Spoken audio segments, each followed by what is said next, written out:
Hey everyone, this is Jason here at Grand Slam, and I told you I was going to do episode 17, week 17 of Secret Wars Battle World books right away. So I did it. This is it. It's happening. I'm caught up now. So let's get right into it. Lots of cool stuff. A lot of concluding stories now. So obviously things are finally winding up, and there's a lot of stuff going on. You'll see a recurring theme with the end of these, which is like it's a lot of meh, like I don't know. So we'll see how we go. But first off, we're going to talk about the ones that aren't finishing yet. So Civil War issue number 4. Civil War is still a great book, written by Charles Soule. Lionel Francis Yu is doing the art. He's a great artist. Good stuff.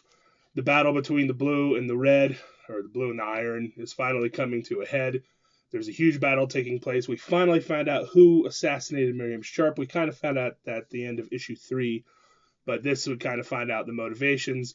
And we thought it was Black Panther at the end of issue 3, but it turns out, who could it be? The Skrulls, right? I mean, because if you remember, Civil War segued into the whole Secret Invasion story, so it worked out that's the way it worked out. So while that's going on, there's a big battle that's getting ready to take place. Iron Man's captured by the Skrulls, and he's going to have to fight them off. We find out that Iron Man, even though he's been disarmed with stuff, he can still fight because he's kind of like genetically made himself awesome with Iron Man sauce, or Thor sauce, when he cloned him during Civil War. So, anyways, we're getting ready for a huge battle. Lots of great stuff here. Just really cool battle pages. I think there was one I just wanted to show off. I mean, you just see the machines of war are on their way. So big battles are coming. This has been a pretty fun series so far. The art's still great and everything about it's good. But no matter what, even it doesn't matter who started this little battle with Miriam Sharp getting assassinated in issue 1.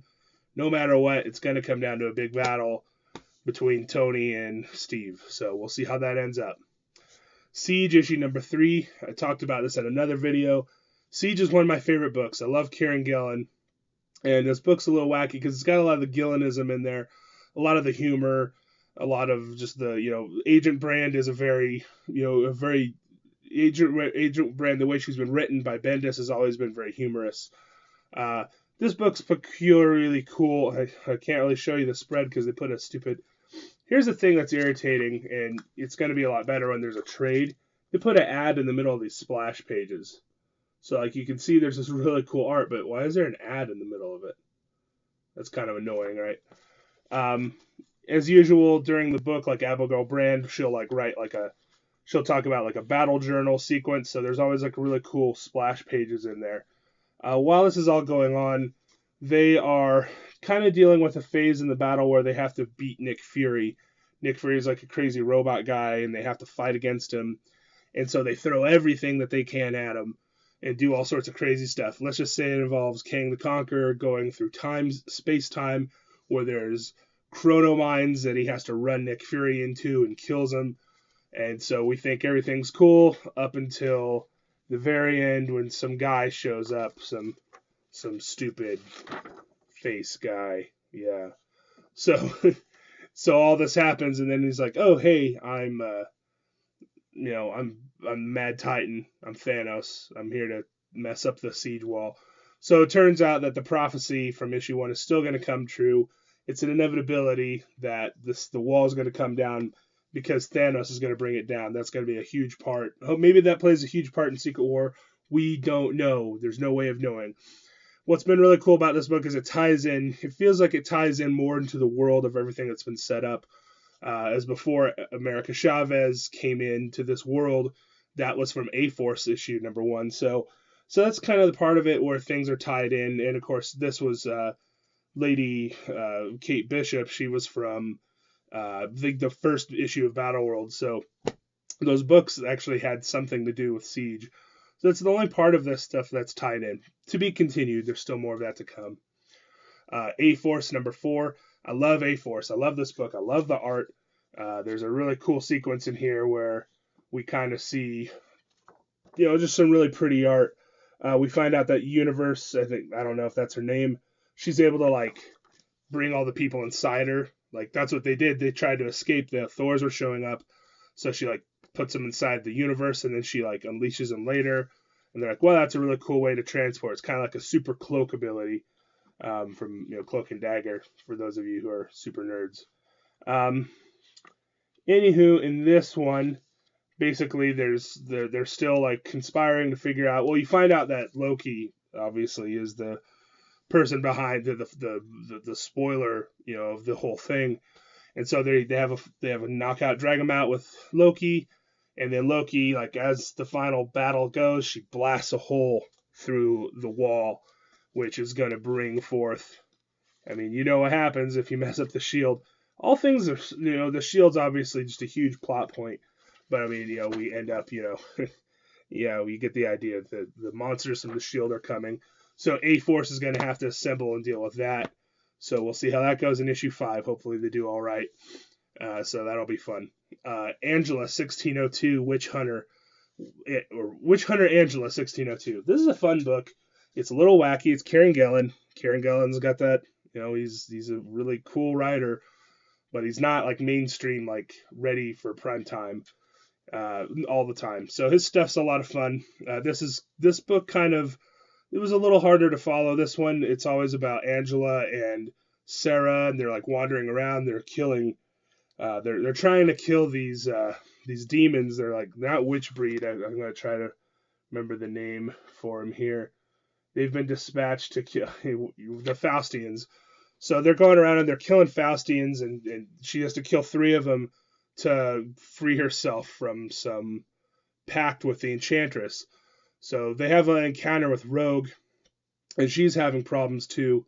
And so they finish that up in this one. Once again, just a cool book. There's always a story to be told in the middle of them. And that's actually been a theme of all the Angela books. There's always like some really interesting tale to be told. And this one, Will Shakespeare makes an appearance, so it's a lot of fun. I really like 1602. I would definitely check that one out. It has a very aesthetic look to it. So now we're getting the concluding stories. So this will be quick. Little AVX, little Marvel, giant size little Marvel, AVX. Scotty versus what we call this, nicely. Everything about this book is great. It's fun. We get the Guardians of the Galaxy. They show up briefly.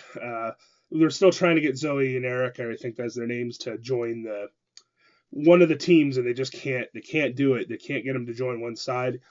Even the Inhumans show up, so you get Scotty Young drawing Medusa, crazy hair, and you have Black Bolt like shoots Cyclops in the face, and it's great. And the kids just get fed up with them, and then they're just fighting. They're just, this is worth it, right? Just for the art of Scotty Young. I mean, that's a beautiful. Who does not want to see that? Yeah. So it concludes by another group showing up, and I'll leave that to your imagination. What group could have brought them over? Let's just say that the kids are always fighting. It's stupid. They don't like it. So that one's over.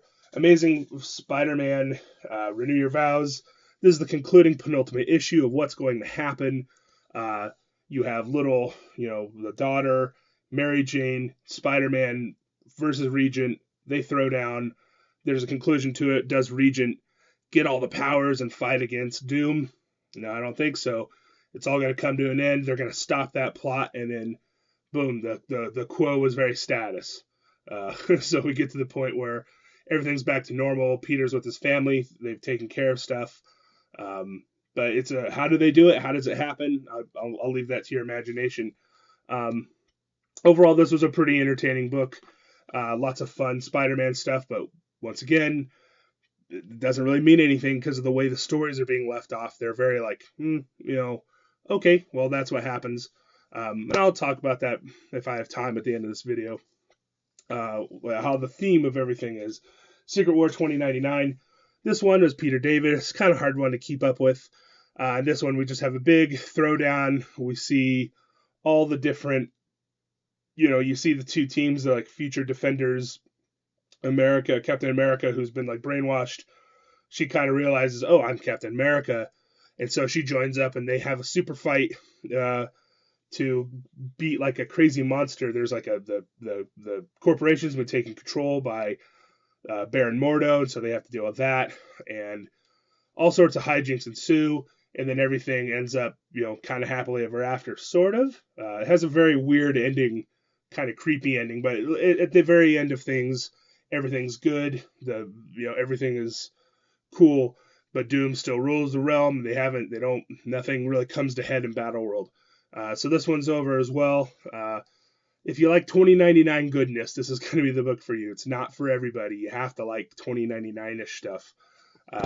As far as Peter David writing goes, and I'm a huge Peter David fan, it's not my favorite book that he's ever done, but that's okay, because he always has other stuff up his sleeves, stuff that I really like. Korvac Saga issue, the final issue. This one, once again, this is one I wasn't really big on. At the end, we find out that Michael Korvac is he's like super universe guy, and very simply put, he had these powers. Doom suppressed them in order to keep that realm under control, and then he finally let loose, and the Thors show up, and there's a huge throwdown, Korvac versus the Thor Corps, and then basically that whole realm, those realms just get annihilated, destroyed. But Korvac, along the way, he's very benevolent, saves all the people, including he saves this group of Guardians of the Galaxy. So you might have noticed that you had Adonta, and you had like all these different characters from the original Guardians of the Galaxy that I don't know much about. So they survive, and that's where it ends up. These people know that there is a galaxy. They know the truth. They know everything about Doom, that they created this world, and they have to kind of live in secret. What does that mean? I don't know.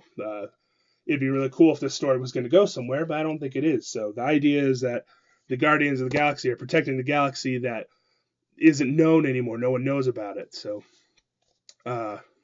interesting book. Red Skull issue 3. This is another concluding issue. So Red Skull manipulates Magneto to go, hey, we're going to do a big assault on the shield. And it happens, and it just completely fails. Everything about it's horrible.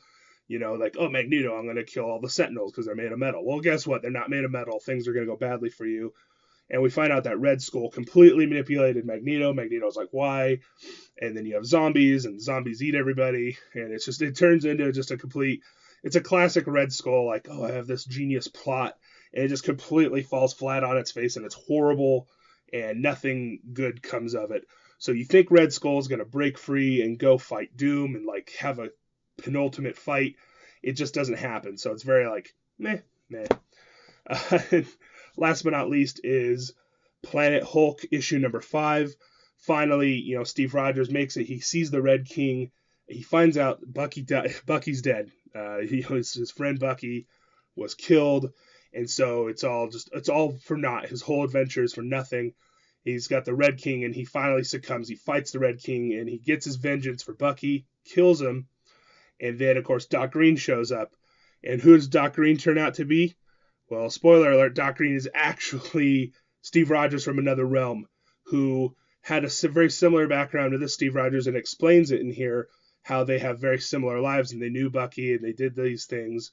And in this version of Steve Rogers, Bucky died early in his life, and then he joined the military, but he joined the military through the Gamma Corps to get powers, and so he became Doc Green. And he's like, like, you need to unleash the beast or whatever. And it's kind of like a Apocalypse Now kind of moment where Steve Rogers, with he could take over, he could rule Greenland, and he has to kill Doc Green, or confront his demon. And he could become that person. He could have ruled. But that's not Steve Rogers' way. Steve Rogers is a soldier. He's not a ruler. He's never going to rule. He's always going to pass the rulership. So Planet Hulk is a very rough world. It's very cruel. And in the end, Steve Rogers is sad, and he wanders off with his pet dinosaur. And that's kind of the conclusion of this. So that's what's going on in Secret Wars. Later, I'll elaborate about these.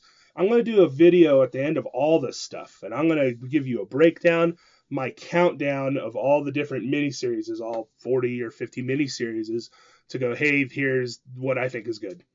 So thanks for tuning in. You know where you can find me, Grand Slam. Please come in and tell me your thoughts on these books as well, and I will catch you in the future.